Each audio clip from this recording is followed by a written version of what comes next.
and losers ready, right, Larry? We're going to need those about 8:35 this morning. Well, absolutely. And good morning, everyone. So glad you're joining us on this. It's dark at this hour. I guess you guys are used to it and looking out the window. And I know folks are getting ready to move, get moving on this fall Friday. And one of the folks getting ready to move is Dr. Randy himself. He's supposed to be moving temporarily out of the country, but we don't know how that's going to work out today, do we? No, Randy's headed with a bunch of listeners, and Scotty Cox from Clear 99 down the hall with a bunch of listeners, headed on a big trip to Switzerland and part of Bavaria and all that. But the catch is their connecting flight is out of Atlanta today. Oh, my gosh. Well, obviously the hurricane is the newsmaker today, as it should be. I heard the news report about, is it Missouri Task Force 1 that's heading down there to help, and a lot of equipment, which is absolutely needed. I'm looking at the power outages across the nation right now. I don't know, what's the total here? I'm very bad at math. I'm looking at about 3 million that don't have power right now. Most of them obviously in Florida, but almost 1 million without power in Georgia. And then South Carolina, North Carolina, even over 11,000 in Virginia. But that may just be because Kamala plugged in her smart car. It could be. That's the only reason that those folks don't have any juice right now. She took half the state off the grid this morning. That's right. Just plugging in her smart car. Well, we're so glad you're with us on this fall Friday. As the hurricane approaches, I know that I saw the National Weather Service also looking at potentially, is it mostly southeast Missouri that could get some rain from it tomorrow or maybe even later today, right? Well, they were saying ABC 17, our folks were telling us that maybe we could get a little light rain, scattered rain for us today and a slight chance of that tomorrow. But yeah, I think Rolla is sort of what they were saying for any substantial rain, kind of the cutoff. But that's actually related to Helene, just sort of the tail end of the weather maker there all the way up in our neck of the woods. And Larry, I don't know if you caught this or not, but Randy's wife's name is Helene. I saw. And so we've had some fun. Yesterday. We've had some fun with that this week. Yeah, I sent Randy a text that said expect 100-mile-per-hour winds, 20-foot storm surge. And since Helene is a dietitian, we said, but a really healthy meal plan. And she's going on this trip, too, to Switzerland, yes, she correct? Is. So we're getting rid of Helene. In more ways than one, yes. So Larry. what is that story like 2-3 years from now? Oh, we were almost made to Switzerland, but, Helene just getting in the way, like, for years now, right? He's going to be telling that joke. Or maybe not, she may say. Not funny. No, not funny. Well, we were talking before, Hannah. Have you ever been through a hurricane? Have I ever been to a hurricane? No, I haven't. There's a good reason that I live in the Midwest. It's bad enough we have to deal with tornadoes. I don't want anything to do with a hurricane. Okay. And you said... I was telling off air that my wife had been through one in North Carolina, but I've never even been close. You were kind of close. I was. So the closest I've been, I went to school near Houston, and I was through a tropical storm. And that's the closest I've been. The only thing I could tell you about it is, and I hope my wife's not listening, I was dating a young lady at the time, and the fuel pump went out on her car conveniently while we were driving through this tropical storm. And I had to get out and try to work on it. And all I remember is raindrops that felt like baseballs. That's all I can remember. It was something that this desert boy had never seen up to that point. And thankfully, the tropical storm passed, and so did the relationship. So that's my only. That was my experience. There's always a sunny day at the end of the eye of the storm, I guess, right? That's absolutely right. Well, and so obviously we're thinking about all those folks without power. It is never good to be without energy. But something that we realize probably does have energy is a new car coming out. I don't know if it's coming out this fall, but it is, I don't think folks have really heard of it. And we were able to, I think, get the exclusive, if I'm not mistaken, Hannah, on this new vehicle that's coming out. Oh, yes, here it is. Introducing the all-new Kia Kamala, the first car to go from zero to nominee in 0 votes. I really love Venn diagrams. The circles, right? 3 usually. The Kamala is affordable because it's made with cheap foreign labor that came here illegally. And said we're not paying them nearly enough. And while it looks small on the outside, the interior's as roomy as a big yellow school bus. Who doesn't love a yellow school bus, right? And best of all, the state-of-the-art GPS will take you everywhere except the southern border. This whole thing about the border, we've been to the border. We've been to the border. You haven't been to the border. And I haven't been to Europe. And I don't understand the point that you're making. The Kia Kamala. Critics agree it's not a smart car. There you have it. There it is. I'm sure it'll be on the lots this fall. And so maybe around November, we'll see if it sticks around on the lots after November. I think a perfect segue, Larry, would be you were telling me that you got some inside track figures on the auto theft numbers. It is. It's one of those things that I think the pro EV folks and listen, I'm kind of anti EV because we as taxpayers are required to subsidize them. And we're being forced to buy them. So, but you know what? I'm also a person that says buy what you want. If you want a glorified golf cart, that is completely your business. But you know who doesn't want them? These are new numbers coming out. This is a story in Axios, I think just today, and it turns out that 2023, surprising absolutely no one, was a record year for stolen vehicles. Well over 1 million vehicles were stolen in 2023. And that broke the previous record that was set all the way back in 2022. And so, so for those folks who say that the crime streak is not available, they need to look at the car numbers. But digging into the numbers, here's what we found from Axios. More than 1 million vehicles were stolen last year, according to the National Insurance Crime Bureau. And it says EVs are much less likely to be snatched than gas-powered cars. 4 of the 6 least stolen vehicles, EVs. That's interesting.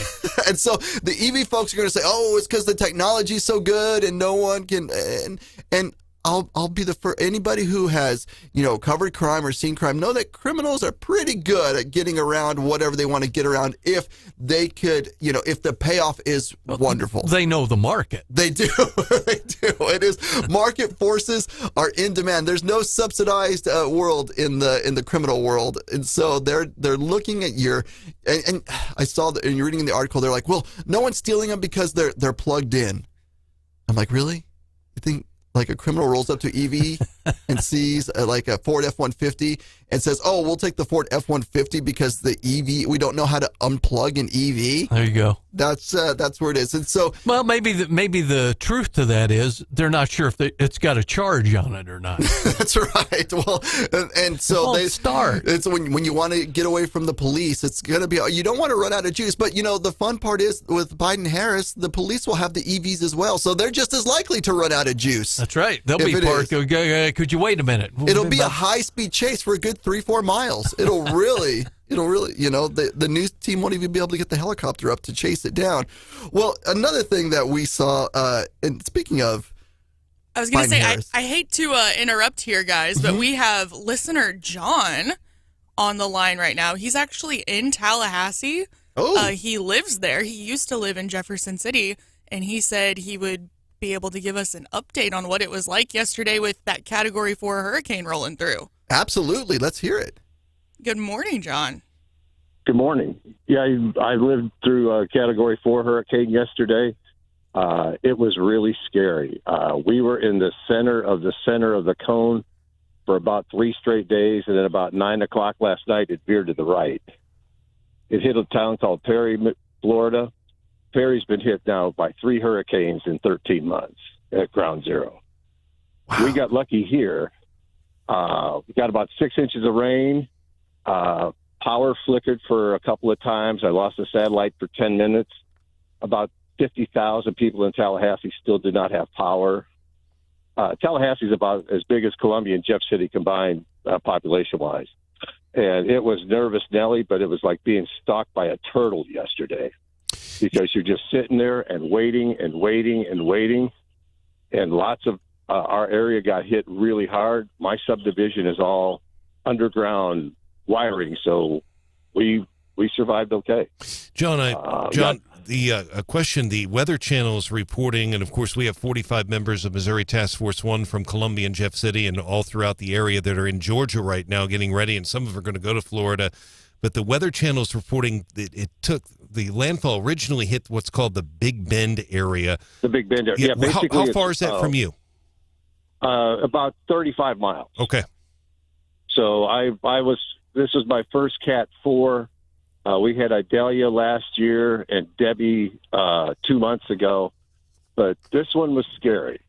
This one we're right in the cone, and we didn't move off the cone for 3 days. I was waiting for the Hurricane Dorian Sharpie from Trump on this one, but we never got that. So we got lucky here. Parts of Tallahassee are down. Several counties around here have curfews until noon today. How was damage? What kind of damage did you guys have? In our subdivision, none. Didn't lose power at all. Winds only got up to about maybe 45, maybe 50 miles an hour. So we got really lucky. I mean, parts of Tallahassee did not get lucky, and there's power out.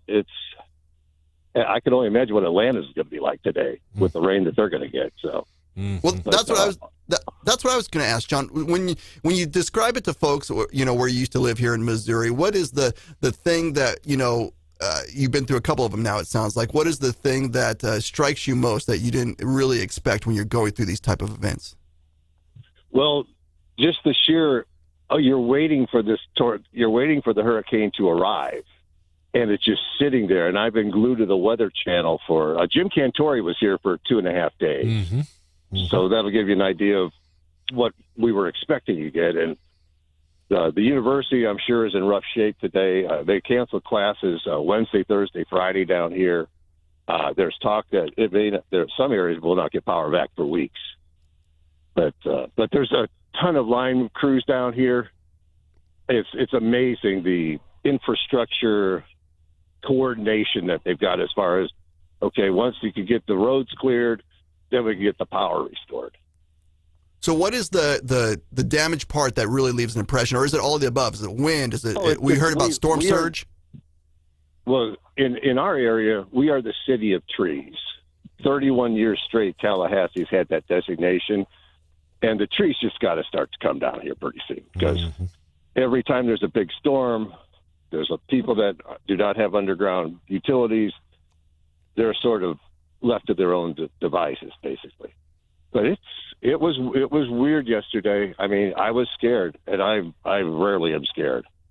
And yesterday was scary because it's like I made the decision to stay, not universally received in my house, and yeah. So, well, first of all, thank you for calling in. We really appreciate it, and so glad you and your family are safe, and really glad the power's still on. It seems like you're kind of in the minority with that, John. So stay safe as this continues to unfold. Absolutely, yeah. Well, hey, I enjoy watching your show. I key in every so often. I know Mr. Marsh from my days in the courthouse. Yeah. Awesome. Well, thanks again, John, and stay safe out there. Really appreciate it. Thanks a lot. John. And we'll be back right after this with Wake Up Mid-Missouri. This is Wake Up Mid-Missouri. To me, being a Democrat, I know that Democrat will take care of everybody. It's not just looking out for the rich. I'm running with the pack, running with the pack. I'm running with the pack, never looking back. You tried to keep me in cages, but baby, you got to catch me fast. You think your love is contagious. I'll do my best, you can do your worst. I'm leaving you. Now who can I... Is the Democratic Party leaning more left? Probably not. The people on the left are having a louder voice now. let it all out? These are the things I can do without. Come on, I'm talking to you.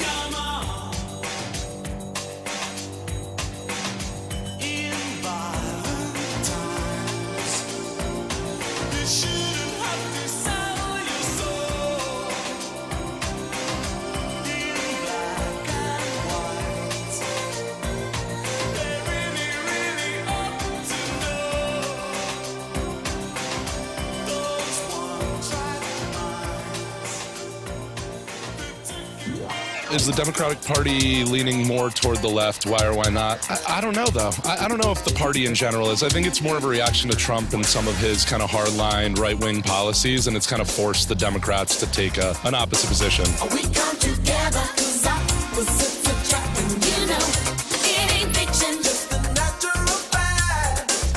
We come together 'cause opposites attract. Who'd have thought we could be lovers? She makes the bed and he steals the covers. She likes it neat and he makes a mess. I take it easy. Baby, I get obsessed. She's got the money and he's always broke. I don't like cigarettes. I like to smoke. Things in common. The Democratic Party is leaning way left. They're going heavy radical left. Very extreme.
Working at McDonald's, she should have made a run for the border, but no Taco Bell references. Former President Trump and Ukrainian President Volodymyr Zelensky meeting at Trump Tower today, giving the Ukrainian leader the chance to make his personal pitch to the presidential nominee, who's not made any secrets that he is openly skeptical of continued U.S. assistance for Ukraine against Russia. We'll see how that one goes, Larry Behrens. Well, I got so many thoughts in my head right now. This is probably why it's hard for me to fill in. Here's the two competing thoughts. Number one is I really need some McDonald's French fries now. I'm so hungry. There you go. Cooked by Kamala. Can you imagine if no? Can you imagine if McDonald's served their French fries the early hours? There's an experiment for you, McDonald's. Free idea. I think people would actually eat the McDonald's for, I don't know, maybe not at 6. I think they've done the test menu where they, for a few times, where they offered the entire menu 24/7, and I think for the folks in the back of the house, it got a little too tough to manage all that. I may be the only weirdo then. I bet the fries made by Kamala would be extra salty. Oh, here we go. Supersized lies. And half baked. That's right. And the other part is, keeping with the car metaphors, it grinds my gears.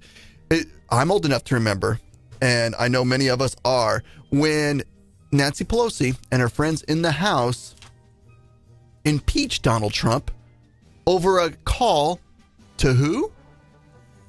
Zelensky. Isn't it amazing how we just memory hold this stuff of it was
and Randy dealing with the stormy weather, presumably. But we heard from Randy and Scotty and said so far, even their connecting flight out of Atlanta to Europe is still on. Airline roulette being played by lots of people today, no doubt. Atlanta's not a big, important airport or anything, is it? No, not at all. There's just a few flights in and out. Well, this is something that is, I thought it was good to talk about for a Friday. And it is, I noticed in my neighborhood, and there's a ramp up to it. So I wanted to get your perspective on this. I was doing my regular jog. I'm just kidding. I don't jog that much regularly. But I noticed someone put up, when there were no political signs, and someone in my neighborhood put up a Kamala flag. Okay, great. Put up your Kamala flag. Wonderful. They didn't fly the American flag. They put up a Kamala flag. But that aside, and then I was like, okay, there's your Kamala flag. And then the next time I drive by, I see the other neighbors have put up their Trump signs. I would assume in response. Fair's fair. To the Kamala flag. And I thought, wow, that must be, I wonder what those like neighborly fence discussions are. Is it friendly? Maybe before they didn't know, and because it's pretty divided. And then I kept moving down the road and I saw something that may be just as offensive. I saw someone had a Denver Broncos flag. Oh, egregious. and sure enough, the next day, the Chiefs flags go up at the neighbors. And so I was going to say in this era, it might be a Bengals flag or something like that, you might say in that regard. So let's say you maybe your neighbor is your acquaintance. You don't know their political beliefs. You don't know their sports allegiance. Which would you rather have? Would you rather have them put up the sign or the flag of the political rival to your beliefs, or would you rather have them put up the sports rival? If they're going to choose one of the two, I know you'd rather have them put up your flag and your political candidate, but how would you react to the sports rival and the political rival going up on your neighbor's lawn? I'd like to hear the texters weigh in on this one. I'm really curious. 874-9390. I think for me, I would rather the political rival be put in the yard because, politics are tied to a lot of people's morals and beliefs. But sports rivals, that's more personal. Like them's fighting words. Yeah.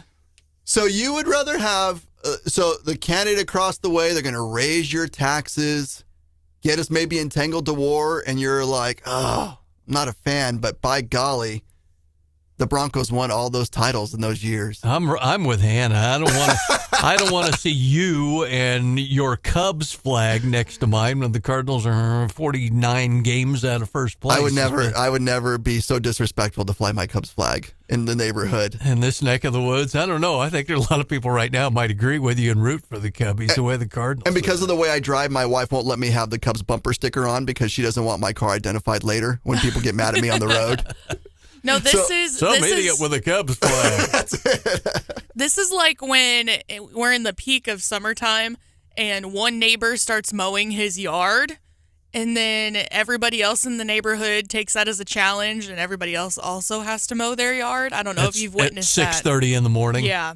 I never ever knew that before I moved here.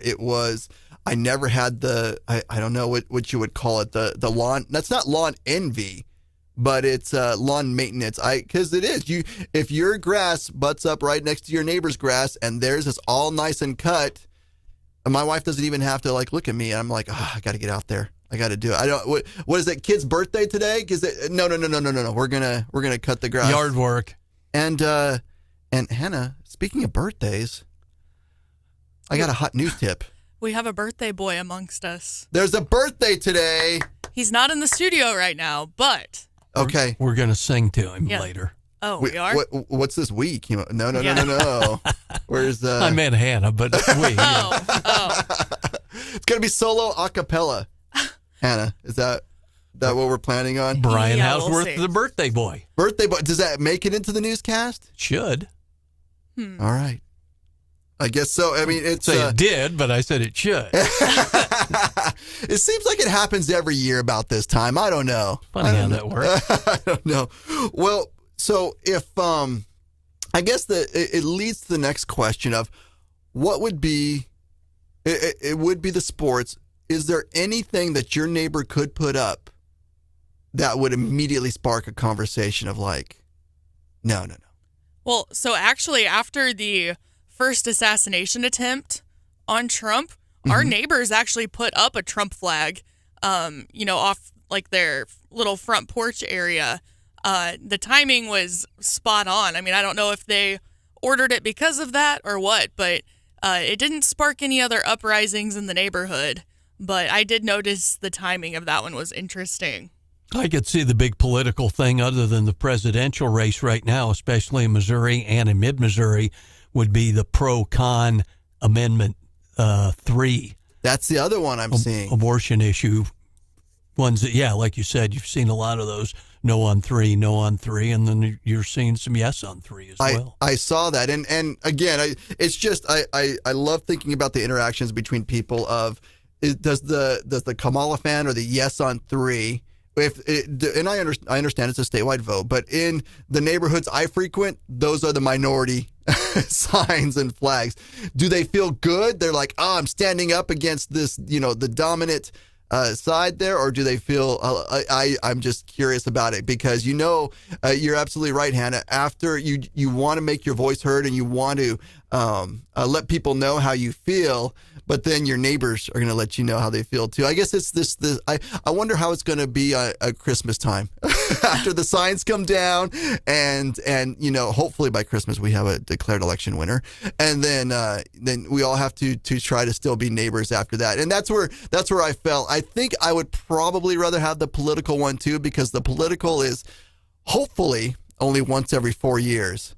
Your sports team, it's all the time. Well, we're getting a couple texts at 874-9390.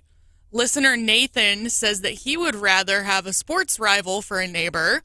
He says, because that's an idiocy that won't affect my life. Okay. It's a good take. And you can, I'm not saying you wouldn't invite political rivals over, but I think it's easier to socialize with people who, even though they root for your rivals, they're still baseball fans, they're still football fans. You can still have some gentle fun with that, right? Sure. Then we have listener Steve who says, I would rather them put up the political rival signs. That way the burglars know that house is unarmed and free game. There you go.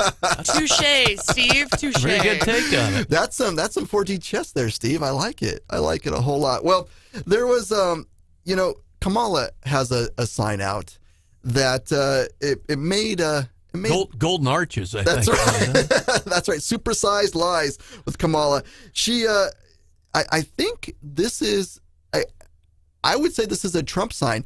Kamala yesterday said some interesting things about moving on from the past. And I don't know if we have that audio ready to roll, Hannah, but I think it'd be really interesting about what Kamala feels about how things have gone for the immediate past.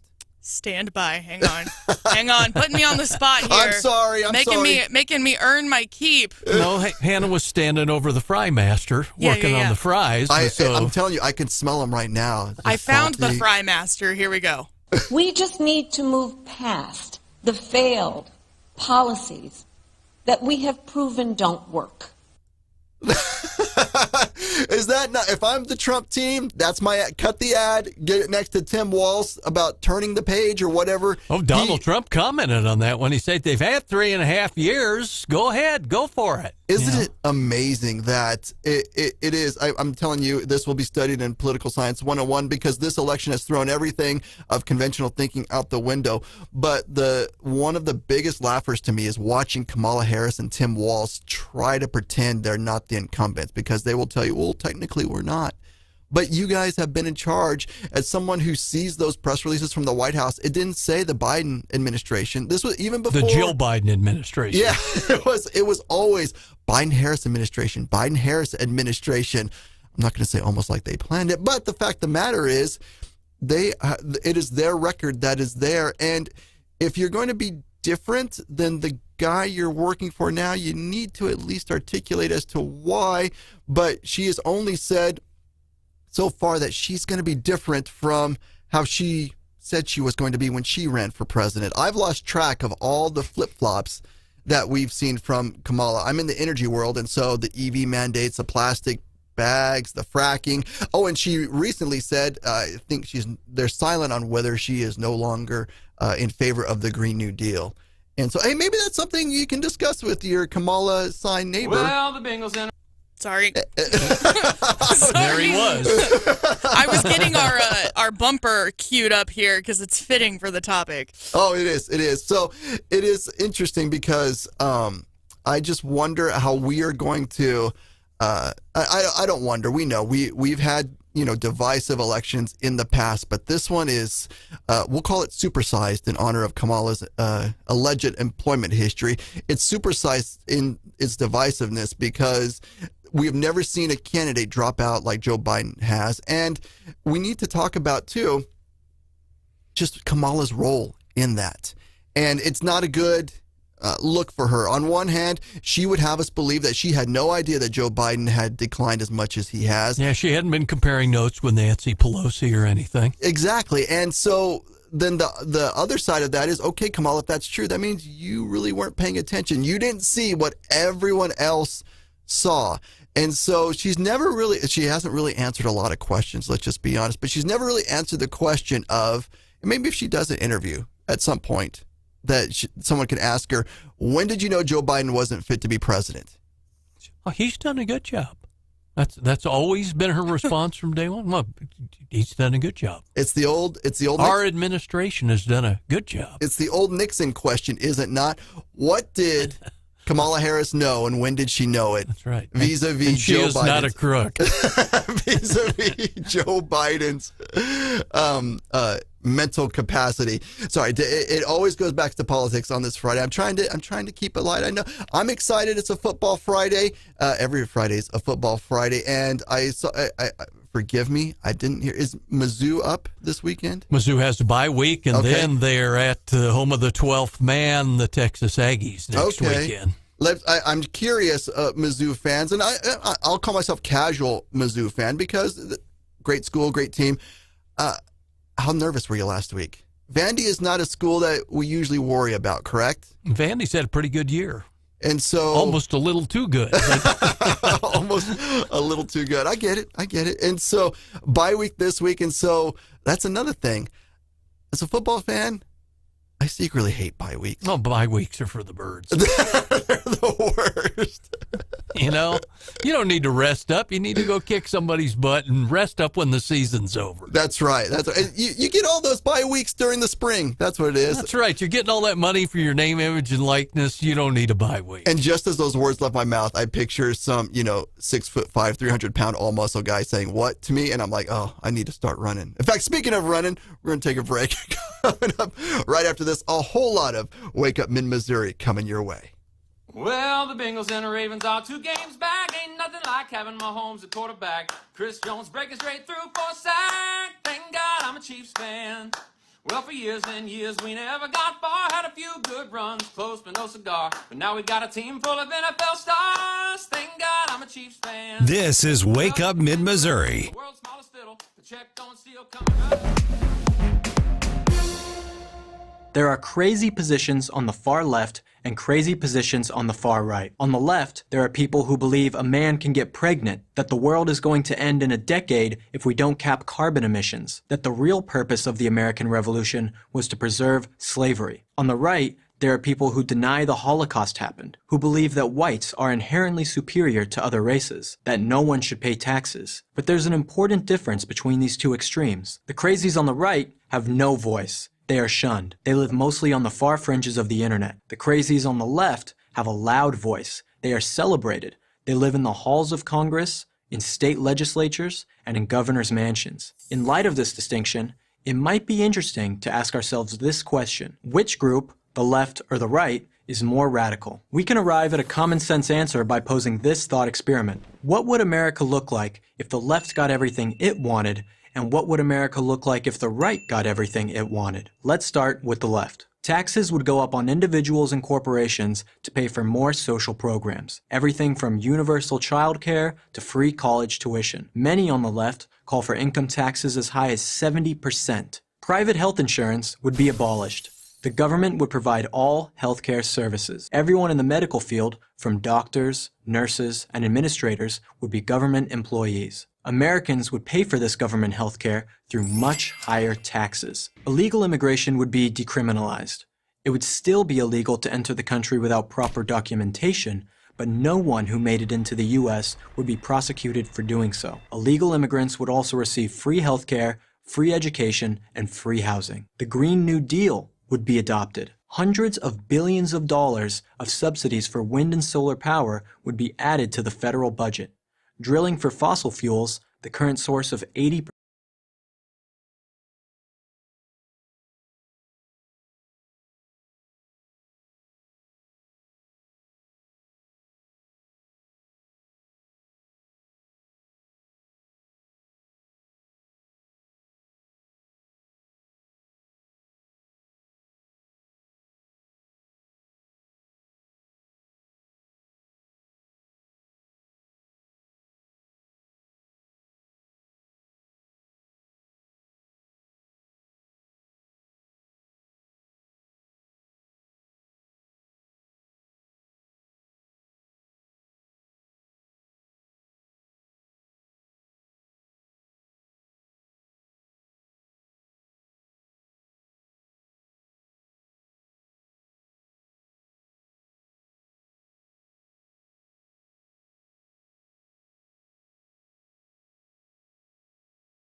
this time around. When it comes to the Chiefs, my wife is, as I mentioned before when I guest hosted, my wife is now a fan.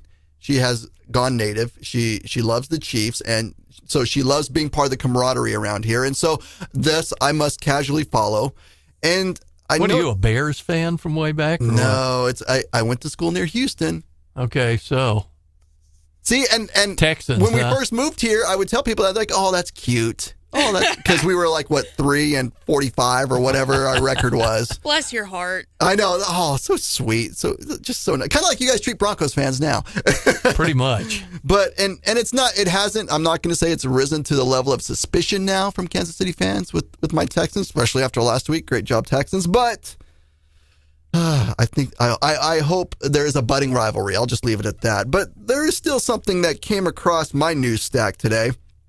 And I'm curious what Chiefs fans think, because I certainly have an opinion that I hope won't go me beat up when I walk out into the parking lot later today.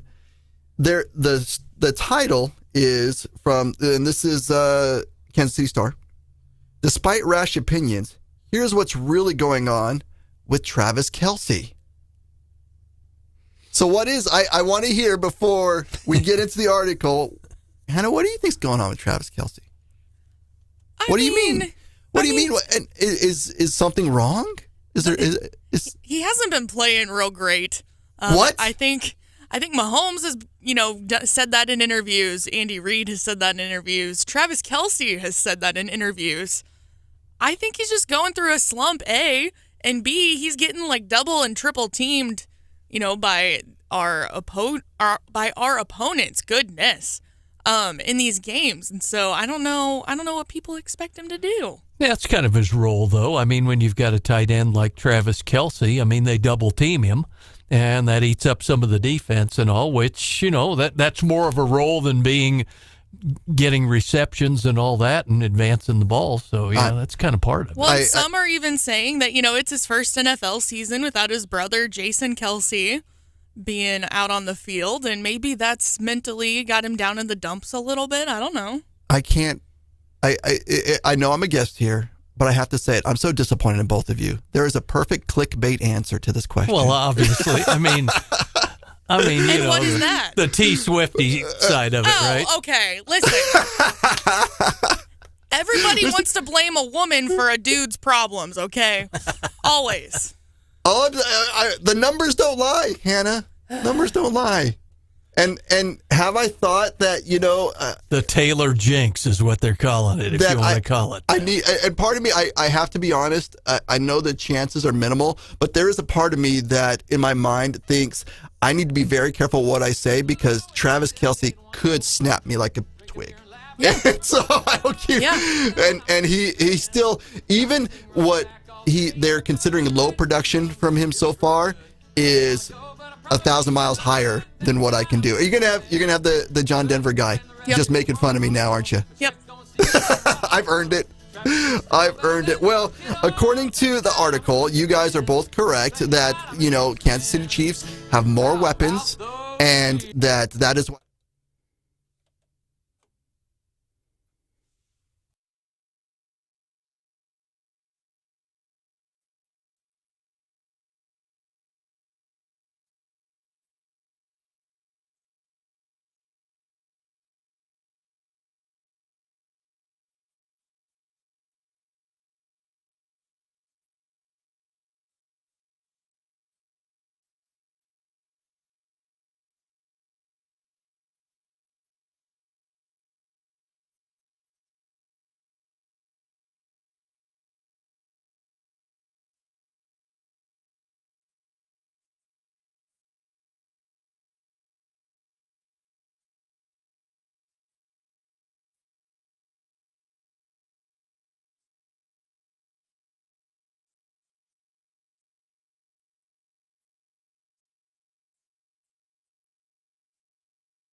From the Zimmer Communications World Headquarters, this is Wake Up Mid-Missouri. Get ready, pal. Here's your host, Randy Tobler. Friday, I'm free again. I got my motor running for a while week.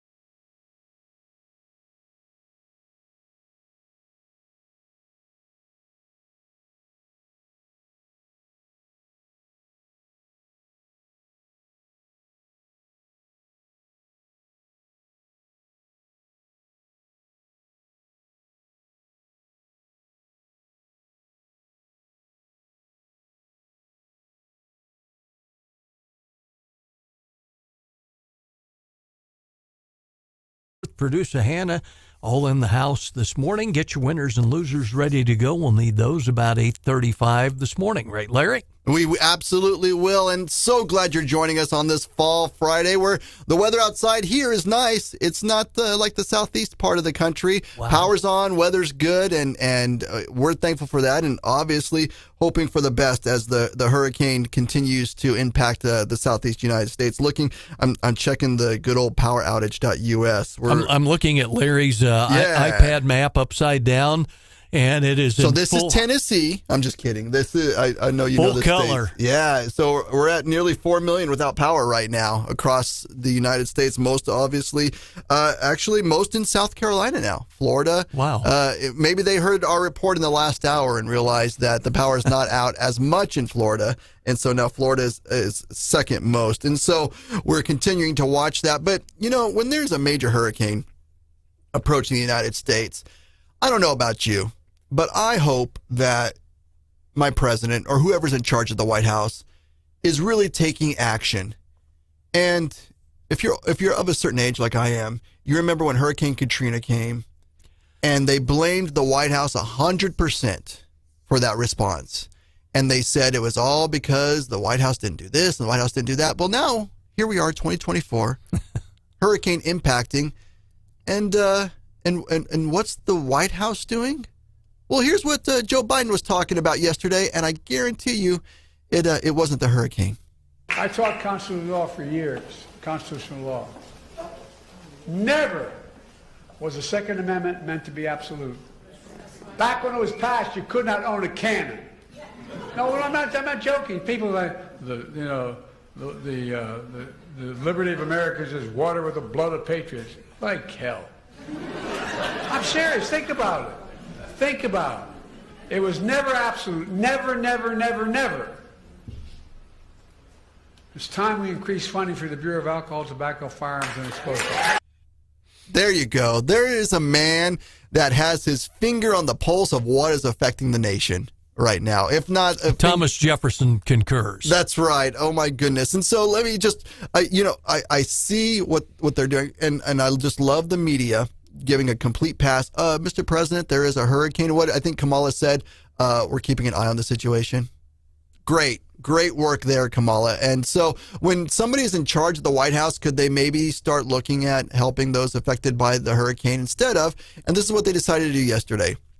They signed an executive order on guns. And I'm not going to get into what it says because A, I don't know, and B, it doesn't matter. But let's talk about what it was really about yesterday. It is about Kamala Harris not being able to face the press. Imagine if you are in the unenviable position right now of being a communications person or a press person for the Kamala campaign. And you know that your candidate can't do any hard interviews because she will look silly. She can't do any press conferences because she will look silly. She can maybe talk from the teleprompter for a little while, but she already exhausted talking to Oprah and talking to her friends at MSNBC. And so there's really few environments that you can get her in public without her looking silly. But there is one, ladies and gentlemen. You know what we could do? We can get her to the White House. We could sign an executive order. And even if she looks silly, she's going to be at least the second silliest person because we got the guy who is currently allegedly president and he's going to look much, much worse. Well, let's just get into the mechanics of it. Any executive order that any president signs can be undone on day one when the next president takes over. That's the effect that they have.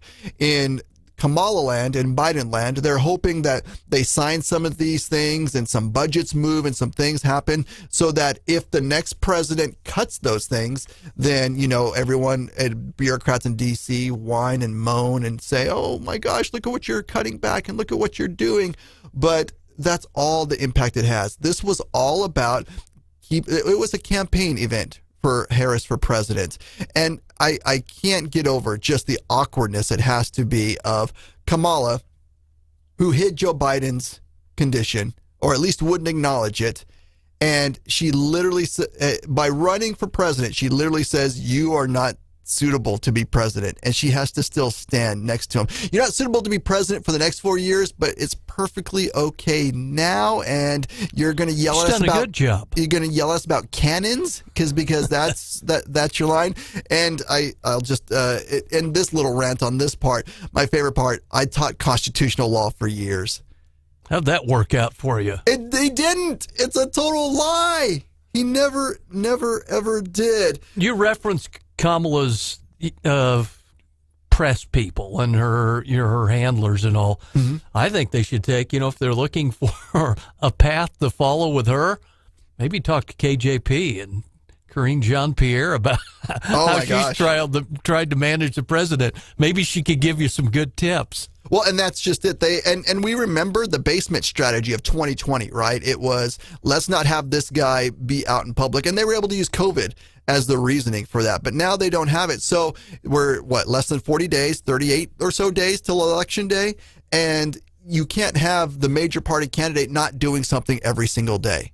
And so, but you can't. Because Trump is. Yeah, and especially, and Trump's doing multiple a day, right? And he's doing a news conference, and then he'll hold an event, and then Kamala, well, let's get her to the White House. And so that is all that it is. It is, and and it's got to be tough because on the one hand, they're like, well, it'll get her in public, and it's on an issue that, our base cares about, but then we're going to have to let Biden speak. And you're going to get quotes like that if Joe Biden speaks. But you know what? Thank goodness. Because all of us, and even the children of America, are seeing this for what it is. Here is a response, a question and a response to CNN that I'm sure the reporter wasn't expecting. And I think wisdom comes from children in this case. What's the first word that pops into your head when you hear the name Kamala Harris? Liar. You can almost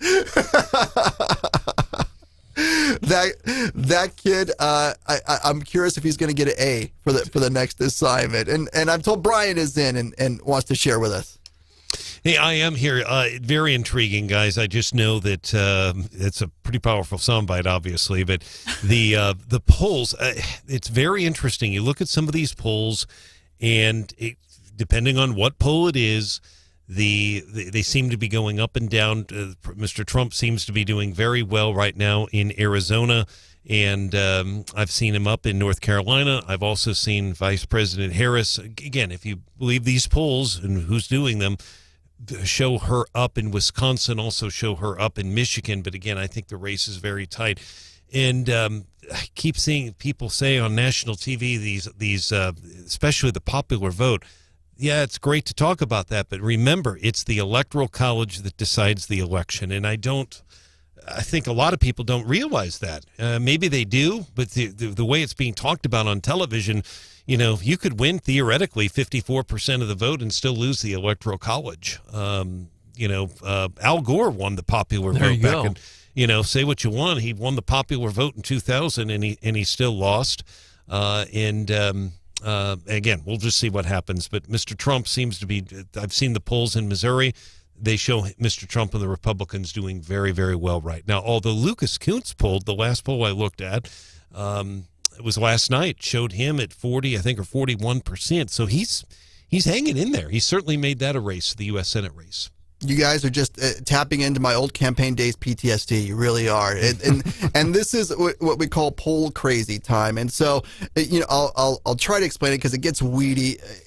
It's a strange process. First of all, there are any number of different types of polls. I know everybody knows that, and that's why when we look at these things like Nate Silver or Real Clear Politics, what they are doing is they are taking averages of polls to try to control for those outliers that are trying to push a narrative. And so the polls that you should really always just take with a grain of salt is anything from any campaign. And so if a candidate comes out and says, well, I have internal polls showing that this, well, release your whole internal poll and let's see what it is. And there are polls that are designed to make news, and there are polls that are designed to really inform what's going on. And so I'm not saying don't pay attention to the polls. They are obviously a tool that informs the public and informs the candidates, but generally speaking, the further out you are from the election, the crazier the polls are. And as you get closer, pollsters are worried about their reputation, and so they want their polls closest to the election to be most accurate, because they know they're going to be judged on that. They're not going to be judged on their poll from September. They're going to be judged on their poll from around Halloween. That's right. And so all that to say, you should never let a poll dictate what you're going to do. You should always plan to vote, always support the candidate that you're going to support, and don't let any poll tell you anything, because as someone who both worked in television news and worked in the political world, I can tell you more than a few flash polls were literally the three guys in the break room at the time saying, what do you think about this? Well, and the other thing, that the one poll that ultimately really matters is the election day itself, and of course early voting and absentee voting, which is underway. And there's a difference between absentee voting and no excuse absentee voting. I explained that on KWS.com and 939theeagle.com, but it's that poll as well. And I'll give you one quick example, Larry, just highlighting what you just said. John Marsh will remember this. Gerald Ford, I talk about it all the time. I still believe he would have won the 1976 election, but he said twice, and even the moderator gave him a chance to recant it, and he said twice that he said Poland was no longer under Soviet domination. It's hard for young people to realize how controversial that was at that time. I mean, there were people in the audience that literally gasped. Now, he said he meant that their spirit wasn't under Soviet domination, but it didn't matter. It really hurt him. And Jimmy Carter capitalized on that. Jimmy Carter was this governor from Georgia, and very fine candidate and honorable man, but he really was, I didn't think he really had much of a chance, but he did. He campaigned very heavily. That said, that night, the conventional wisdom was Gerald Ford's going to lose. It'll be a landslide. And by the end of the campaign, just about a month later or so, as I recall, it was about a month later, Gerald Ford darn near won the election. It was extremely close. If you look at the map in 76 and compare it, you would never recognize the presidential map, because Republicans were winning in Democratic states. Republicans were winning in New York and California, and Democrats were winning all over the South. It was completely different. But the point is that there's a lot of time between now. There could be, people could make comment. Who knows what could happen between now and then? But I do expect this race to even tighten more, and it'll ultimately come down to about 4 or 5 states. Well, and it's hard to overstate the impact, and this is going to sound geeky, but the impact cell phones have had on polling. Do you answer calls that you don't know the caller? Do you click on links that could be a legitimate poll? But no, none of us do that anymore. And so when you see a poll, it's the people who are answering those unknown calls and clicking on those unknown links. And so something to consider as we move forward. Well, I think coming up, are we going to learn what's hot? I need to know, because I am out of the loop. So we got that coming up for you. So keep it right here on Wake Up Mid-Missouri.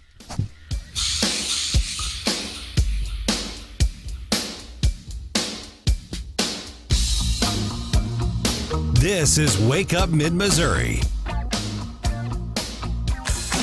I just wanted to thank you very much for being where you are for 3 hours of my day.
Hot. Well, it's been a little weird with What's Hot with Hannah this week, so I thought we would end on a feel-good story for a Feel-Good Friday, highlighting something that a Michigan State football player is doing that's really cool. His name is Amarian Smith, and last month, his mother unfortunately passed away from breast cancer, and he essentially became the head of the household for his 5 siblings. Okay. His next oldest sibling is 19, so she's able to help out, but everyone else is a minor, all the way down to some pretty little kids, like not even in school yet. So Amarian is the head of the household now, and he's a Michigan State football player. He plays safety. And just talk about a kid with a lot on his plate. Wow. There was a GoFundMe that was set up when his mother was still nearing the end of her battle with cancer. So they have some income from that. But he's busting his butt to help raise his siblings. And he is, the breadwinner of the household and a college football player. Yeah, and I say wow because we hear all those, the stories of, this generation, these kids don't work. And here you have a guy just standing up and saying, I'm going to take responsibility. This is what I'm going to do. And it is impressive. And I hate to be that guy, but I'm going to be that guy. When we talk about paying college athletes, now he has an opportunity, I think, to help make some money for the family that he is now supporting, being the breadwinner for that family. And so, it's not a great story, but it's a great reaction to a very difficult situation. How is there any reporting on how the reaction from the community's been? I forget, is it East Lansing? Is that Michigan State? Yeah, I think so. Yeah. On top of the GoFundMe, which I can't find an exact amount, but it seems that it was a decent amount if it's helping them pay some of the bills right now. It says that there's several waves through the community that's helping them out. And again, I think the 19-year-old sister has a job to help pay some of the bills. Some Lansing, like McDonald's locations and an IHOP, they set up those, eat with a cop or things like that, where during a certain amount of time you can go eat and they'll donate a % of the proceeds. So some of the restaurants have been doing things like that to help out the family. But talk about a cool story. That is a neat story, isn't it? A young man standing. And keep in mind, I guess now I feel bad that we were talking smack about bye weeks. Now, this young man could probably use some time off for everything that.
little bit, but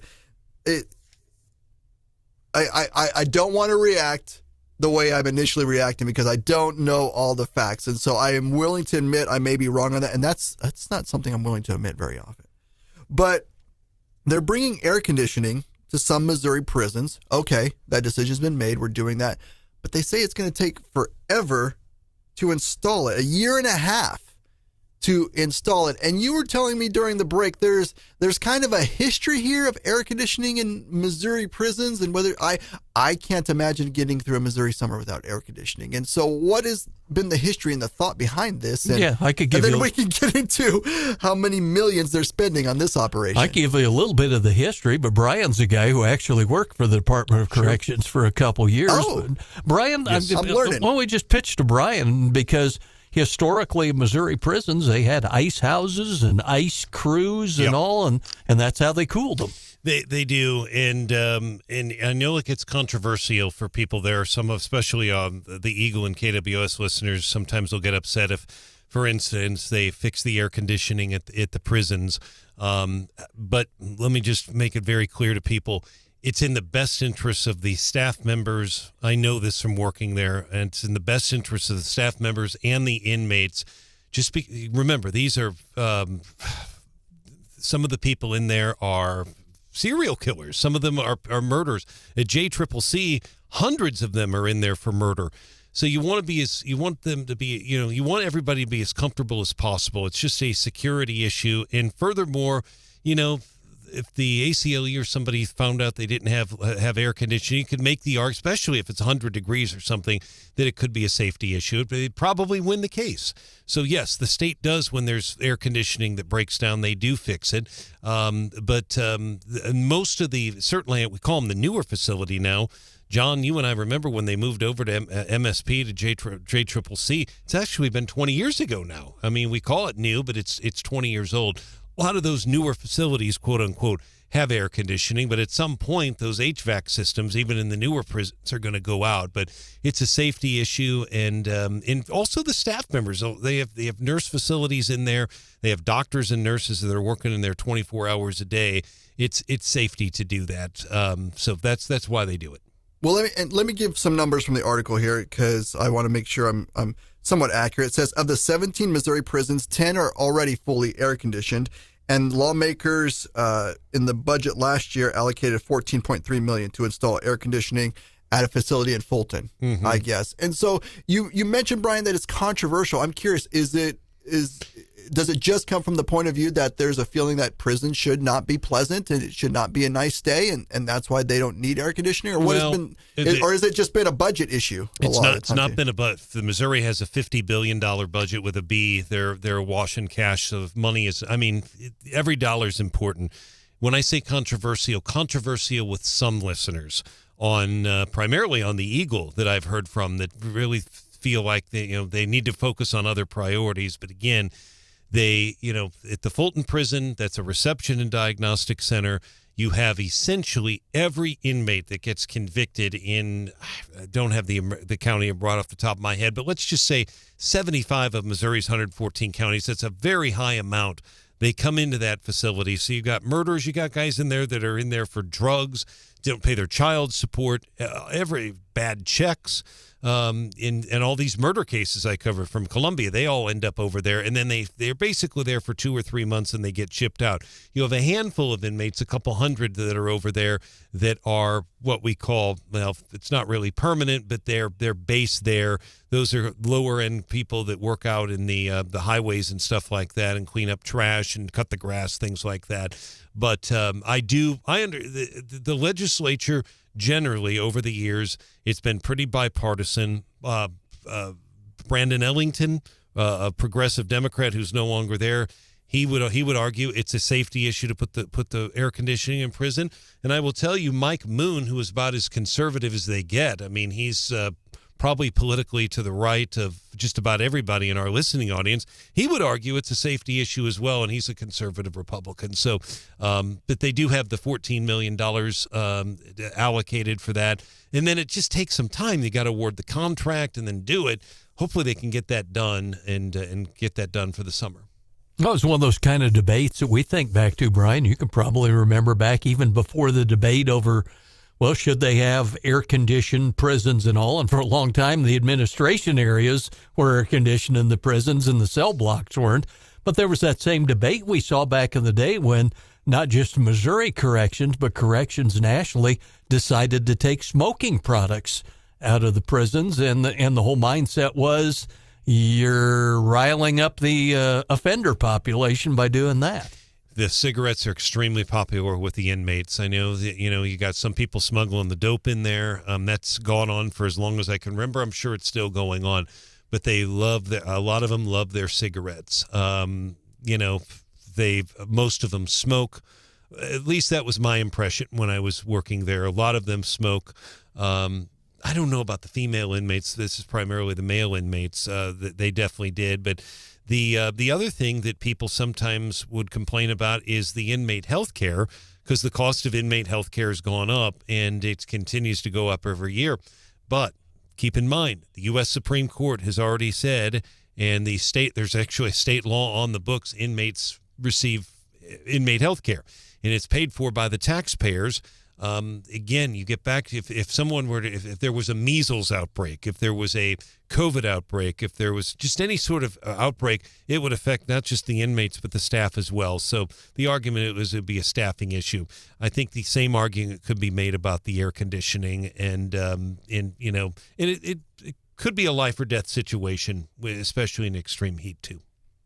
Well, Brian, I know another story that you have been on top of is the story of a juvenile being charged as an adult in a case in Columbia. Tell us what's going on there. Well, there's two cases I've been following that one, and that is a situation. John did a nice job of voiceover for me this morning for the Eagle listeners, but that is a guy named Malik Jones who was from Macon, and about an hour north of here, straight up Highway 63, and he was found in a wooded area in Columbia. Court documents are vague, but a juvenile has been certified to stand trial as an adult, a 15-year-old suspect. We did learn, allegedly, in the court documents that the two had met for some sort of a marijuana deal, and the victim was, Mr. Jones, was killed. So that trial, again, we're probably looking at a year or two before that goes to trial. That's just my gut feeling, but we'll keep you posted on that.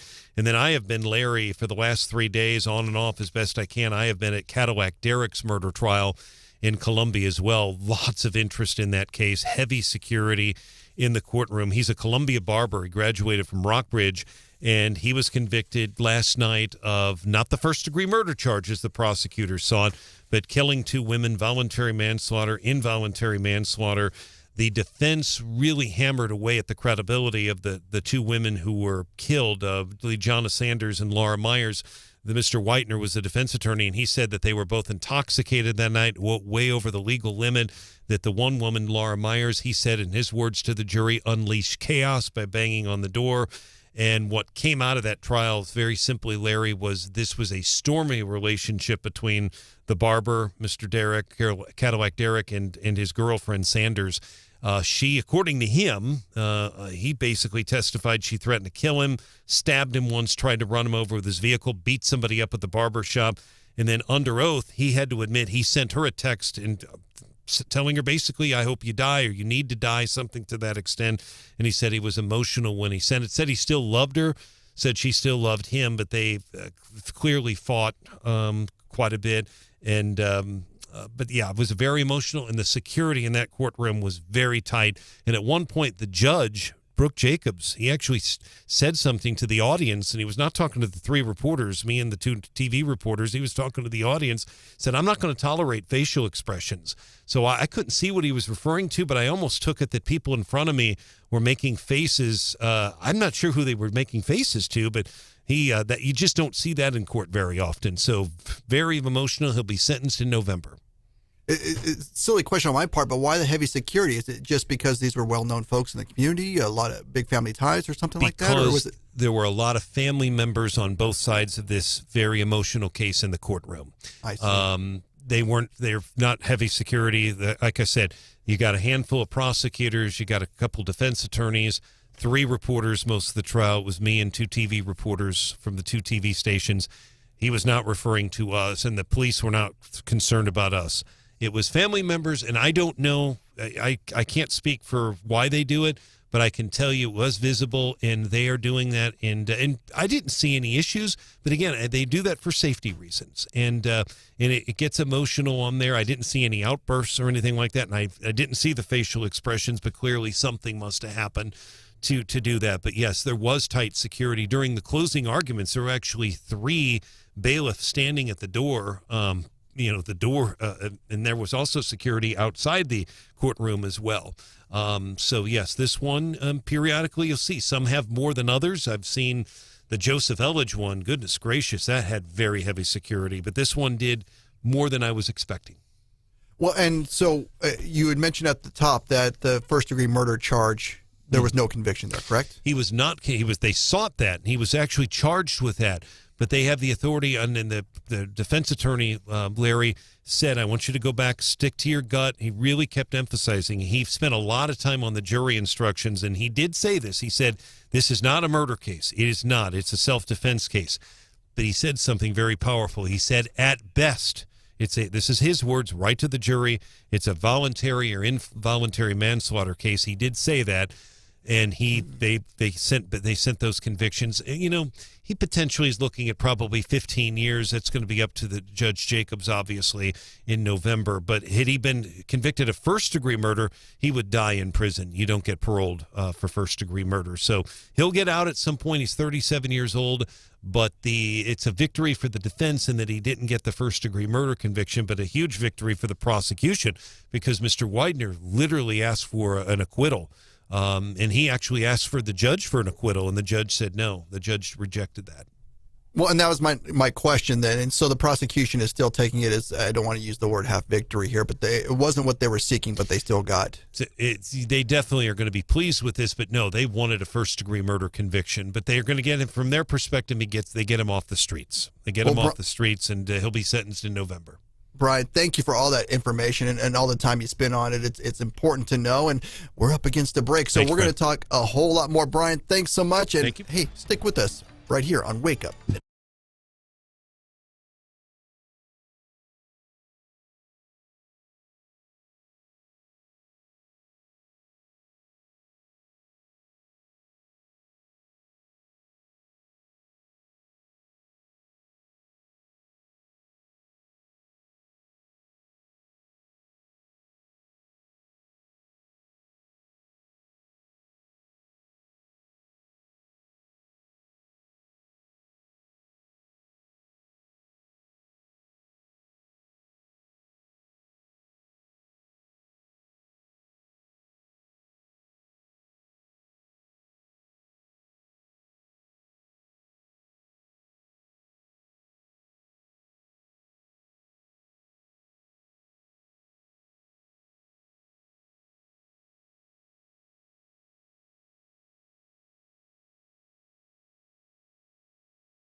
Hurricane evacuation stories. This one from Danny, as in Danielle.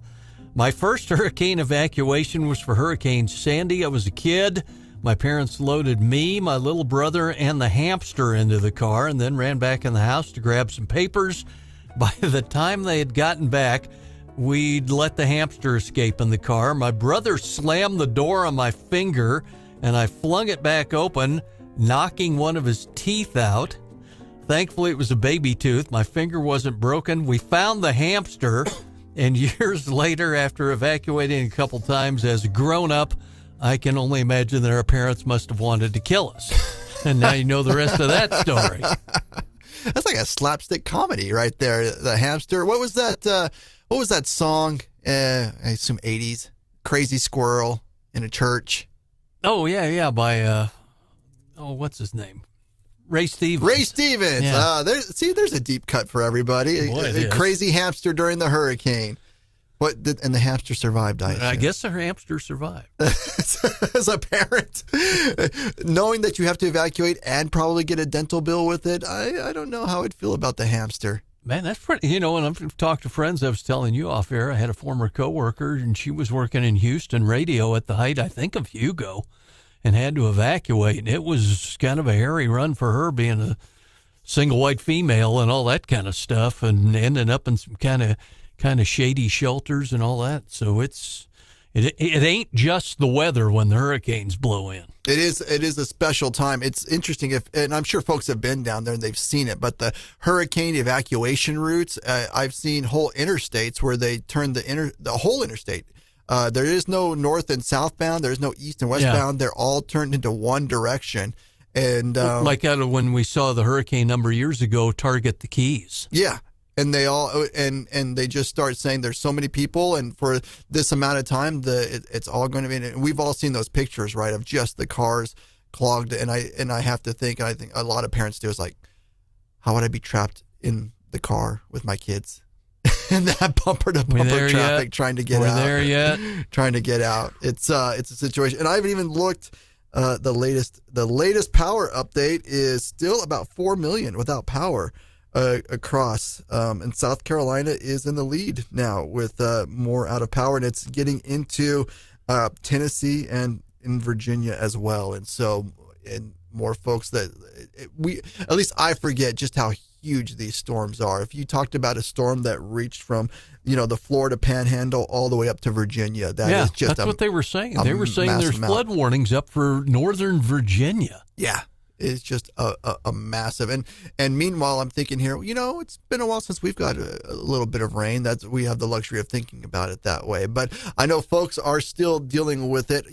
It's something that we don't have time to get into now, but I know perhaps you're looking at celebrating Oktoberfest coming up quite soon, and it almost seems like it's less than a month away. Oktoberfest. Well, coming up in the next hour, we're going to talk about there's a new fad in Oktoberfest, and it may be the last thing that you're thinking about. And before you go out and say, this is just an American iteration of it, it says I'll give you the lead line of the story. The head brewmaster and I'll just say it's a German town because I know my last name's Behrens, but I'm not even going to try to pronounce the name of this German town.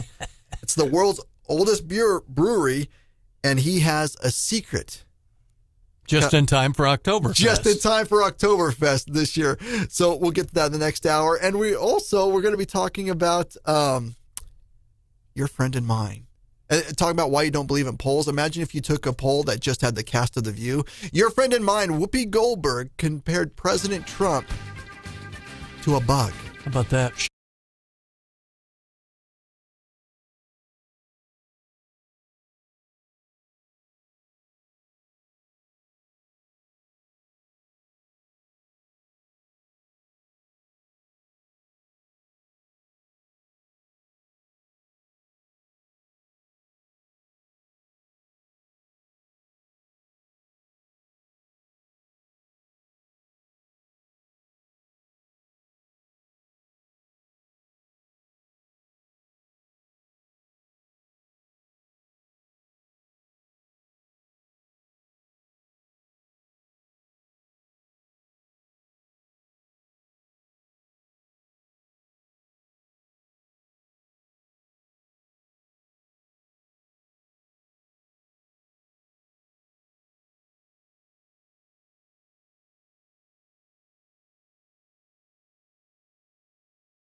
Producer Hannah, Brian Hauswirth all along. And, hey, get your winners and losers in at 8:35 this morning on a Feel Good Friday. It is a Feel Good Friday. Thanks so much, everyone, for joining us. I'm having a good time on this Friday. It is, Fridays in the fall for me are just more than just alliteration when I say Fridays in the fall for me. But also, it is just exciting because I started thinking about, okay, what time? It is sad, but I started thinking, okay, my college team plays at 6. The NFL team's going to play at noon. I need to start, explain to my wife how I'm going to schedule around all these things for this weekend. Have to map out the important events. You do. And maybe there's like a kid's birthday in there. Maybe one of them's had surgery or something. I don't know what those things are, but I get the important priorities. Jefferson City's Oktoberfest on the south side tomorrow. Oh, we're going to talk Oktoberfest later in the hour. A new trend in Oktoberfest. So we understand. That's right. But you know where I won't be this weekend is I won't be at the beach. And in this time, as we run up to the election and we as we continue to hear the candidates talk about what they're going to pledge to do if they're elected, thank goodness that President Trump has a pledge of what he's going to do if elected again.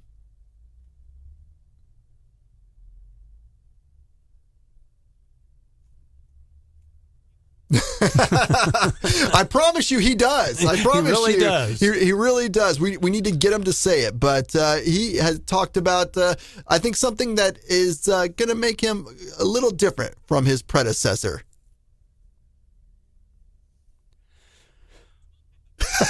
Does it involve Mar-a-Lago? It does not in this case. Well, it was posted yesterday. It made the news headlines. Campaign promise we've all been waiting for. President Trump vows to never sleep on the beach. So there you go. Very good. He's not. I want to laugh, and it is funny. But when you consider, what was it, 40, and it's going to be. I think by the time he's out of office, Joe Biden will have spent about 50% of his time on vacation. Yeah, because Biden has never even asked him. I guarantee you. Do you think Biden lies awake at night thinking how we're going to get Europe to pay? No, he goes to sleep. Here's a guy can sleep on the beach. How do you sleep on the beach when you have cameras on? I will never sleep on the beach in front of live television, I promise. There you go. There's the campaign promise that we've all been waiting for. Probably not a good week if you're on the Gulf Coast to try sleeping on the beach anyway, is it? That's true. And I wonder if, he's not going to be on my list, but if Joe Biden gets on the permanent losers list, if he's going to be sleeping on the beach when the cameras are there all the time. It is, I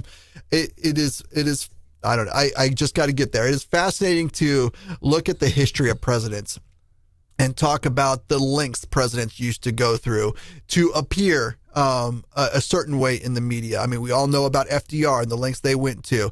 We've heard about Ronald Reagan and how he wouldn't wear a jacket, and the Soviets finally had to tell him, please put on a jacket because our guy's going to put on a jacket because he wanted those visual impressions for everything. Sure. And then Joe Biden.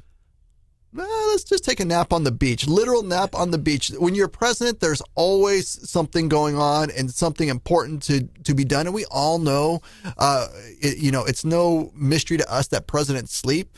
They just don't do it on the cameras, except for one guy. And, he could say in his defense, would you rather have me sleep on the beach or sleep in the cabinet meetings like you've caught me doing? So I guess between the two, asleep at the switch. It's pretty much at the wheel of the country. Well, speaking of a time when most of us sleep, I don't know when you like to catch your nap, but mine is when The View is on. And I would argue that, and I haven't seen anybody who could prove me wrong, that The View gets more viewership from the crazy clips that happen after than when the show good point is actually on. And this is one. Did you see what blank said? Exactly. That clip is going to get more viewership because Fox picks it up than the actual View will.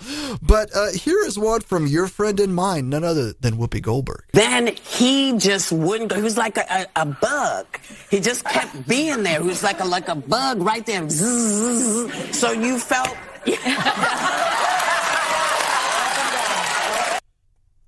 I just want to, well, first of all, here you have someone who has at least twice been the subject of potential assassination attempts, and she's talking about smashing him like a bug. Well, in Whoopi's defense, Joe Biden is the one who slammed his hand on the table to talk about swatting him. That's true. That's true. And again, during one of his waking moments, maybe he should take a nap more, because that's what he's saying when he's awake. But I don't know. Between 10 and 4, I think what he said. One of the great media mysteries we have is no one ever talks to the crowd in The View. I would love some enterprising conservative reporter to just be outside and just say, you all cheered when she said that. First of all, how much did they pay you to come watch The View? And second of all, like, is this like appointment that you made? I've never seen the crowd from The View. But then again, maybe IT generated. That's right. They're all computer CGI. And I understand that Brian is in, and I'm being told Brian is in the studio. Do we have something going on? Here. I am here, but no, I'm not. We don't have anything breaking. But to your question, or to your point about The View, I have it on in the newsroom, and the reason I keep the ABC 17 on is obviously for the weather, and if KMIZ like Lucas or Erica McGuire, somebody breaks in, so I do have it on, and I glance over every once in a while when they have guests and stuff like that. They had Ted Cruz on their show, Larry, Senator Ted Cruz. It's probably been 5-6 months ago. And the hosts they literally could not contain themselves. So Ana Navarro specifically repeatedly interrupted him. In the audience, they wouldn't stay quiet. They literally had to end the interview. It was just, it was very poor. I thought it was very poor. Contrast that, Bernie Sanders, for instance, very, very progressive, probably the most progressive senator in the country. He spoke at Liberty University. Very conservative. I doubt there were any Democrats in that audience. If there were very few. And he was treated. I didn't hear any booing. Nobody shut him down. I mean, the whole idea is to let the man speak. If you invite Senator Cruz on the show, let him talk. And I thought the way that they conducted that was poor. I mean, if you're going to interrupt him, be fair. But I thought that was, and I don't know the story you're talking about the bug and all that. I didn't see or hear that, but it is a popular show. It's got to be popular in that it has stayed in that time slot for some time. So somebody's watching it, and those people that show up, and I don't know if that's a live show or if that's taped. I'm not sure. It seems to be, if it is taped, it's taped pretty early because they're talking about stuff that's just happened. So I tend to think that could be live or very close to it, would be my gut feeling. Well, remember when Whoopi went after Jason Aldean over his music video? Over the music, yeah. And had to apologize. Yeah. And it is a long-running show. People forget Barbara Walters started that show back in the day. And it's a clip that you have to get to the deep tunnels of the internet to find. But it is, I will say, one of my favorite clips from The View is if you ever saw the late, great Norm Macdonald on The View. And it is an interview that just goes terribly. I think Joy is there. I don't think Whoopi is on yet, but Barbara Walters is there. And it was around 2000, and they asked him about George W. Bush becoming president and Bill Clinton leaving. And well, I won't get into what Norm said, but if you can find it, it did not go the way that Joy and Barbara Walters wanted the interview to go with Norm Macdonald. No, there was a whole lot of dead air after. I remember that with Norm. And they were like, he just said that on our show. Yeah. There really was. And I would go out and live like that is the hardest clip to find of The View. The View works pretty hard to make sure that one doesn't make it into the memory. Well, speaking of things that sometimes folks want to forget, Hillary Clinton is making the rounds again. And this is what she had to say about President Trump in this election season. I got tears in my eyes then because this man has escaped accountability his entire life. The case, which was mistakenly called a hush money case, was an election interference case. Why did he do what he did? He did it to try to keep the information from the American public so that they wouldn't turn away from him and vote for me. So it's a pretty clear case of election interference. And when you heard that he had been convicted, there had to be, you're human, there had to be a side of you after enduring months of hearing lock her up, thinking, right. This is the person who's actually facing time in jail. Looks like karma to me. I got tears in my eyes then because... My favorite part and what gets me the reaction there is when the reporter has to say, because you are human.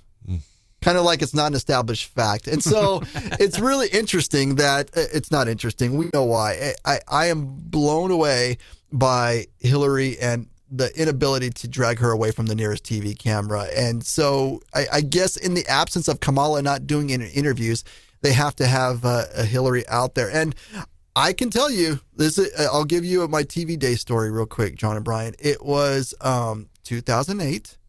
Hillary had just bowed out of the race to Barack Obama. Mm-hmm. And she showed up at an event to endorse Barack Obama. And I was a young Cub television reporter. And Hillary Clinton was about 10 yards away from me and did not come over for an interview. That is, I think, I haven't looked it up in Guinness, but I think that is the single time Hillary Clinton did not run to a TV camera. I was there for history. And you would have certainly, and you would have put her on camera. I mean, you would have. I would have. I would not have asked the questions that she wanted to ask, but I would have. And she is still obviously unhappy about the 2016 election results. And if you remember, this gets back to the polls, Larry. It gets back to the polls, John and Hannah. The polls showed her consistently down the stretch with a lead. They showed her with a lead, which means the Republicans that were on those polls either weren't answering the calls or they weren't saying to the pollster that maybe they didn't trust the pollster. But Trump very much underperformed in those polls. And I do remember the View the day after Mr. Trump got elected. They were not happy. Meltdown time. Well, people forget, and this is what I wonder. Hillary Clinton didn't just lose in 2016. She also lost in 2018. The media loves that two-time election loser. I don't know how to segue next, but we got a market report coming up. We hope you'll stick with us. And I've been teasing Oktoberfest. We're going to talk about it. Stay right here. Wake Up in Missouri. This is Wake Up Mid-Missouri.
jumped as the S&P 500 closed at a record high.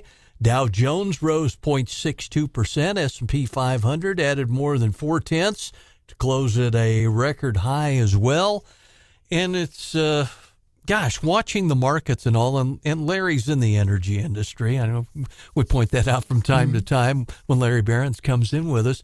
But I think a question a lot of people had, we had it in the building here just yesterday. People were going, what's up with the gasoline prices? One day it's up, one day it's down. You look at the price of West Texas crude and you see it up there in the 70-something range, and then the next day it's down 60-something. What's going on? It's complex and complicated. I'll try my bestest to do it. So as we sit here today, we are in an election season.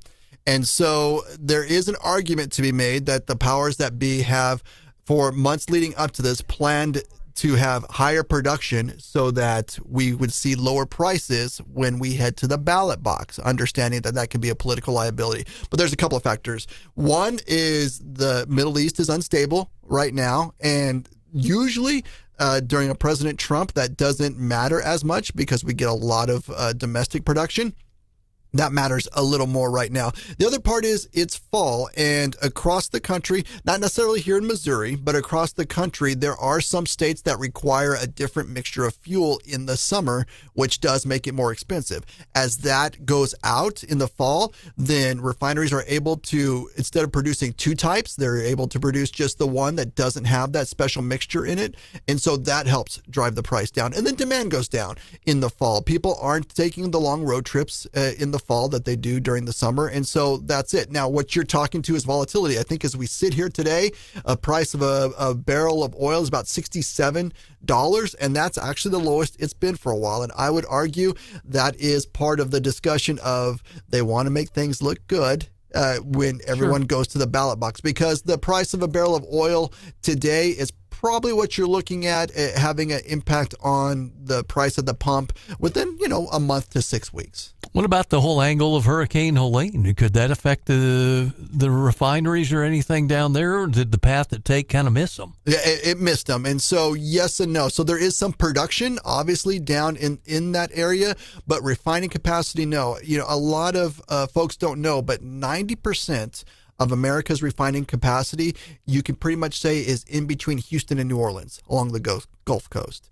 And so when you look at hurricanes that go in those directions, that's when you're going to see prices spike and that type of situation happen. And so that could be and that was done during the 70s and 80s when we thought we'd be taking most of our oil in from the sea, from the Middle East. And so an argument could be made, if there's different attitudes in Washington, that maybe we need some more refineries inland to help insulate us from that. Wasn't there some pipeline in the works from Canada to the U.S. once upon a time? And there's an opportunity there. And, and I'll make this argument, Missouri could be that place. We are a transportation hub here. There's a whole lot of pipelines already going through Missouri, a whole lot of highways, and there could be opportunity for jobs here. I'm just saying to any Politico that may be listening. Hey, coming up, it's that special time of year. We're going to talk about Oktoberfest. Keep it right here. Wake Up in Missouri. I think just local news is like the most important stuff to me, even though it's kind of like bad stuff going on around me, but it's the most relevant to me. Where I come from, there's an old plowboy out turning up dirt. Where I come from, there's a preacher man in a cowboy shirt. Where I come from, where a couple boys fight in the parking lot. No, nobody's gonna call the cops. Where I come from. See that door right there?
where mine falls in. And I do I get to go first? I don't want to step on anybody's toes. Why not? You're the guest. Go Okay. for it. Okay.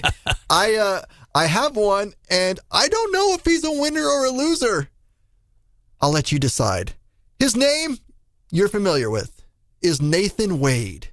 If it doesn't ring a bell, he is the gentleman who was prosecuting President Trump down in Georgia until it was uncovered he was having a personal relationship with the district attorney there in Georgia. And the Supreme Court in Georgia ruled, you got to get off the case. And they've broken up and all that stuff. And he's kind of faded into obscurity. Well, he has really faded into obscurity. Big time. Because now, on the loser end of the ledger, the House Committee on Oversight wants to talk to him. They are investigating how this prosecutor went after President Trump, and they want him to come testify. And naturally, he'll have to testify about his relationship unless he pleads the fifth, and he'll have to talk about a whole bunch of stuff he doesn't want to talk about. So that puts him on the loser side of the ledger.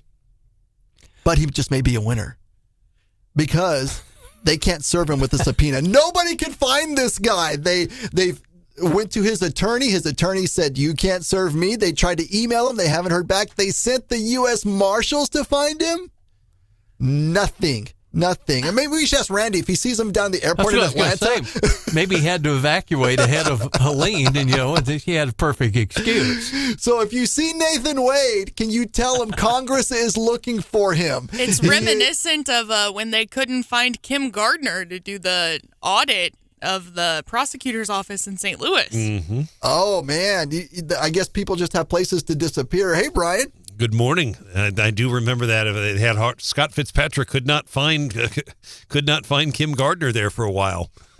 Yeah, very, very similar with the St. Louis City prosecutor. Yeah, they were hunting high and low for her. Yeah, they were trying to find. Yeah, for I guess subpoena. I'm not sure. I guess they finally were able to track her down. Well, so you can decide if Nathan Wade is a winner or a loser this week. Indeed. How about Brian? Okay. What are your winners and losers for the week? I've got 3 winners. I don't have any losers this week, guys. First of all, a shout out to one of our advertisers on the Eagle Callaway Bank. They have a piece of equipment in there, and I live very frugally. I turn in my change every week. Tony Jaco, their manager, Eric and Kate, fantastic employees. They were able to get some piece of equipment fixed over there when I was over there getting basically a change machine. And I really appreciate that. Great service, and thank you to them.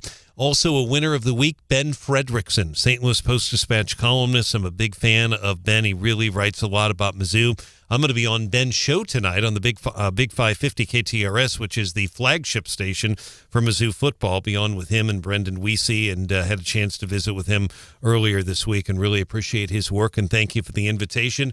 And last but not least, a name from the past. His name, folks, is Glenn Campbell. Throw up a hand if you remember the name Glenn Campbell. And I see John Marsh's hand in the air. Probably hand is not in the air.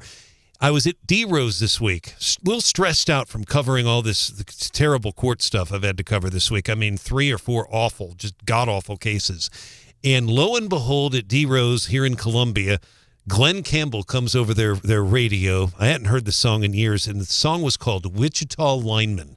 Oh, my God, was it fantastic. It's better than anything you'd hear today. Searching in the sun for another overload. I'm a lineman for the county, but God, what a voice. That should be Larry's theme song. Exactly. That would be, I'm a lineman for the county. But, I mean, just in the guitar work on that. Just so, Glenn Campbell, when you get stressed out, folks, turn on Wichita Lineman by Glenn Campbell. You'll feel better.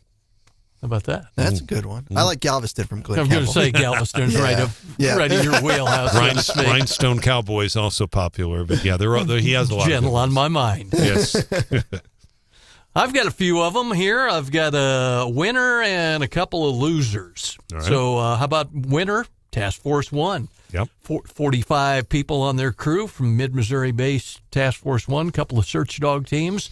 They are on hurricane duty. And how much equipment did you say? Like 100,000 pounds of gear, right, Brian? More than 100,000 pounds, yes. It's so impressive. So they are down on hurricane duty down in Georgia as we speak right now. Mm-hmm.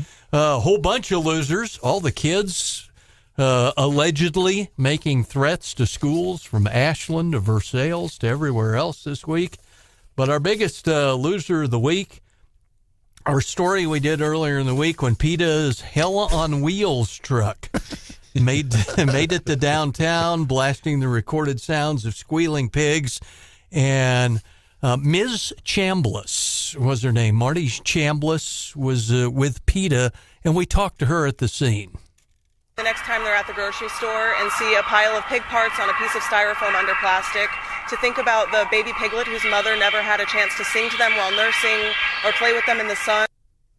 So there you go. There's PETA's take on the world of reality. I want to see these singing pigs. Where are these singing pigs she's talking about? Well, we do have Scott Vaughn. I got to tell you, the pig I ate this morning didn't seem like it was abused at all. It tasted outstanding. I don't know what happened to it. Whatever happened to it, hope they're doing the same thing to it tomorrow. So we'll put Scott down as the winner of the week for eating that tasty barbecue uptown with the squealing pig noises in the background. And I got to give you credit. You interviewed PETA, and I'm glad we had their side on. I mean, I'm glad because they have a voice that's probably not all that represented our listening audience. It's not certainly. I'd venture to say very few of our audience, if any, agree with what she said. But she does have the right to say it, and it was peaceful. And John, you pointed out as well. I can't remember the name of the restaurant that they were in front of, but that restaurant was packed. No, standing room only. Yeah. Because we had listeners that morning when we pre-promoted the story. Yeah. And people were texting us going, barbecue. I'm going to go to the barbecue place at noon today. So there you go. It's I'm thinking of any business strategy now for any barbecue place that just invite PETA, and apparently the line will be out the door. They also have a chicken truck that they like to target Chick-fil-A and those kind of places with the same kind of deal. Kentucky Fried Chicken, too. Yeah. Fantastic. And then, Hannah, winners, losers? Oop, if I would turn my microphone on. I pulled a Randy there for a second. I got a few winners and one loser. We'll do the winners first. My alma mater, Centralia High School, they posted on their Facebook page this week that they had a perfect ACT score. Wow. Whoa. So shout out to Centralia High School senior Noah Davis. I'm going to be working for that kid in 3 years. Let's see. We monitor Fox News in the studio here during the show. And I saw this morning that one of their own crew members on the weather side of the Fox News team, Bob Van Dillen, he's a meteorologist. Yeah. He rescued a woman in Atlanta from some of the floodwaters that they're seeing from Hurricane Helene. So there's some really great footage of him walking through the chest high water almost with this woman on his back. And I guess, he's over 6 feet tall. So that kind of gives you an idea of how tall the floodwaters were. But I thought that was pretty cool. And then my last winner, our very own Brian Hauswirth, his birthday is Sunday. Amen. Well, thank you. Thank you, Happy birthday to you. There you go. Amen. Thank you, Hannah. I appreciate that. And my loser of the week, I know that this is St. Louis Cardinals country. Uh-oh. Even when... Used to be. Well, yeah, I was going to say even when we're not doing so hot. But the Oakland A's, did anybody see what they did this week? Yes. Yeah. Yes. So Taillights, baby. Yes. Yeah, they made an announcement that after almost 60 years in their stadium, they won't be playing there anymore, at least for the foreseeable future. So they couldn't come to an agreement on a lease extension with the Oakland Stadium that they play at. And so at least for the next 3 years, they're going to be playing at some minor league baseball park in Sacramento. But I've seen this outpouring of posts online from A's fans that are just devastated. They've grown up going to games at this stadium, and all of a sudden it's gone, and it kind of feels like they lost a family member. Yep, I agree with that, Hannah, and it's nostalgic for people of a certain age. It's Charlie O. Finley. Well, that's a great point. Alameda County Stadium. I mean, the Chiefs and Royals have had some success at that stadium over the years, but you look back at the early 70s. I mean, that was the best team in baseball, even when Tony La Russa was there in the late Reggie 80s. Ball. They had that, and they're actually the one point I'd make too. There's a movie called Moneyball. Brad Pitt was the star in that movie, and it's all based in that stadium, and they got exclusive access but you could kind of see, and that movie's probably 15 years old. It looked kind of run down then. But actually, they had raw sewage. My understanding is there was actually raw sewage flowing out into, the restrooms and stuff. I mean, they just had all sorts of problems, but what a mess. But fans are very, very sad. It's a beautiful ballpark. Well, one thing Alameda County Stadium famous for, about fell down in the big earthquake. Yes, it did. Yes. We have listener Roger weighing in on the texter at 874-9390. He has a loser of the week, and he says the city of Columbia for spending almost $200,000 to repair a bridge that is less than 10 years old. Well, it'd be MoDOT spending the money, but yeah, it's technically, I think that money, John, is MoDOT's money. That was my understanding, although the city's involved. It's a little complex. I'm confident, though, saying, but yeah, the listener is correct. The bridge just literally was falling apart. With Randy on it. Well, you'd worry about that. He had to turn around the other day. And to Hannah's point, too, Hannah brings up a very good point about Alameda County Stadium. I mean, famous things. There was a movie.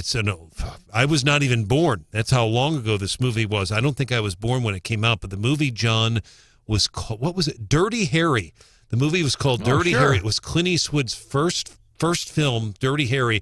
There was a guy named Scorpio, and I can't remember. He was just a terrible. I mean, to the point where the guy that played Scorpio actually had death threats because he played such a monster in this movie. But Clint Eastwood shoots Scorpio in the leg at Alameda County Stadium and then steps on his leg, and the guy is screaming, "I have rights, I have rights." And then the shot pans way back to the top of the stadium. That is Alameda County Stadium. It's actually Alameda County Stadium in California, so a lot of history there. That was the 89 World Series? Yeah, well, right? 89 World Series. 89 World Series, but yeah, this movie, though, would have been filmed in the probably 1970 or 71. So the stadium's been there for a bit, is what we're saying. Howard been there a long time. Howard Cosell used to call games there when I was a baby. So I'm going to easily 50. I don't know how old it is, but it's literally fallen apart. Wow. Well, Oakland A's fans, maybe the team will be better. No, probably not. And Playing Oakland in a A's minor fans league stadium. Yeah, remember exactly. Charlie O'Finley's infamous claim to fame? He wanted Major League Baseball to switch to orange baseballs. He did. Oh, my gosh. Thought it would save money. And he also had a mule. He is the mascot. People might remember. You remember, John? They had a mule at the A's games. And, of course, a lot of people may not remember the Oakland A's used to be the Kansas City A's. They were the Kansas City Athletics and moved out there because they thought it was a new stadium. But there are still A's fans here in the area that would remember that. So they're losing the A's. They lost the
And John, I don't want you to get upset at me. You may get upset at this story. But Okay. don't get upset. I promise. I am just, you know how it feels. Don't shoot the messenger. I'm just reporting it here. I'll read the line again. The head brewer over at, I'm going to say Wittenspan, which is the world's oldest brewery. I apologize if I've mispronounced it, which I'm sure I had. He has a secret ahead of this Oktoberfest. He really likes alcohol-free beer. Oh. Says even though he's quick to say he obviously enjoys the real beer more, Tobias Zolo says he savors alcohol-free beer when he's working or eating lunch, and it has the same taste. He says it has the same taste but fewer calories than a soft drink, and thanks to the brewery's process of evaporating alcohol. He says you can't drink beer every day, unfortunately. He joked, but he says you can with the alcohol-free beer. So this was a brewery founded in 1040, a little before my time, by Benedictine monks. Oh, there you go. He says this Oktoberfest is going to be one where people are going to embrace alcohol-free beer. Don't they have, didn't they say for Oktoberfest in Munich this year, they actually have an alcohol-free beer tent? I'm just saying. He says, if there's an alternative to have the crisp and fresh taste from the typical beer, their typical beer, but just as a non-alcoholic version, we want to do that. Arguably the world's most famous ode to alcohol, Oktoberfest alcohol-free beer is on the menu. All but 2 of the 18 large tents at the festival offer the drink through the celebration 16 days. So, your thoughts. Are you okay, first of all? Well, sure, I know you celebrate. I know you enjoy a good Oktoberfest. There you go. We're going to Jefferson City's Oktoberfest is tomorrow on the south side. But, look at the seltzer market in the major beer companies now. Whoever thought that would be a thing? And also, I think Heineken's 0.0 is a big seller in Europe now. And you were saying at the Mizzou games where there are options, fans are choosing. Was it the seltzer? Yeah, you said? we've I'm a had a lot of teetotaler, so seltzer. I am way out of my league on all of this, and so I'm just trying to see. I got to be honest. I expect a little more rage from you, John. They're messing with the staple. You wonder how much of it they would sell at Oktoberfest when the German Oktoberfest in Munich and all. But heck, if their number one food item is roast chickens and not bratwurst, why not a non-alcoholic beer to go with it? I don't know what it seems to me that is hand in hand what Oktoberfest is about, but maybe they're trying to change it. And I hear now that John's told me the food's good, maybe I'll show up and grab a bite to eat. There you go. At Oktoberfest. You said Jefferson City South Side? That's it. I'm ready to go tomorrow. I think it starts about 10 in the morning and runs until sundown or so. Nice. Well, we know where you're going to be tomorrow at Mizzou's by